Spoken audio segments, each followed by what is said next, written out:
నువ్వు ఎన్ని మాటలన్నా ఎదుటివాడు నేను క్షమిస్తున్నాడు అంటే జాగ్రత్త గమనించండి.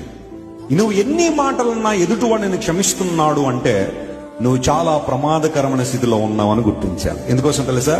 వాళ్ళు క్షమించిన ప్రతిసారి నీకు వాళ్ళకి మధ్య దేవుని పెట్టేస్తున్నారు. వాళ్ళు they are putting God in between you and the person you are accusing.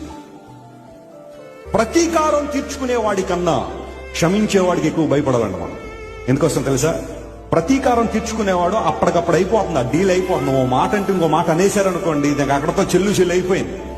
నువ్వు ఒక మాట అన్న మౌనంగా ఉంటాడు చూసారా, అలాంటి వాళ్ళతో చాలా జాగ్రత్తగా ఉండాలి నువ్వు. ఎందుకోసం తెలుసా? వాళ్ళ మౌనం దేవుని తీసుకొచ్చేస్తుంది మధ్యలోకి. వారి పక్షంగా ఎవరు నిలబడిపోతాడు. అందును బట్టే ప్రతీకారం తీర్చుకునేవాడికి ఎవడు భయపడక్కర్లేదండి ప్రపంచంలో. క్షమించే గుణం ఉన్నవాడికి భయపడాలట. ఉందా భయం నీకు? భార్య ఏమంటలేదని చెప్పి ఇష్టానుసారం మాట్లాడుతున్నావా? భర్త ఏమంటలేదు కానీ చెప్పి ఇష్టానుసారం మాట్లాడవారు అనలేక కాదు, వారు దేవుని మధ్యలో పెట్టాలనుకున్నారు కాబట్టి మౌనంగా ఉన్నారు. మా ఇంటి ప్రక్కోళ్ళ మీద ఎంత ఎగిరిపడినా ఎవ్వడు ఏమనడానికి లేదు. నా ఇష్టానుసారం ఎగురుతానంటావా?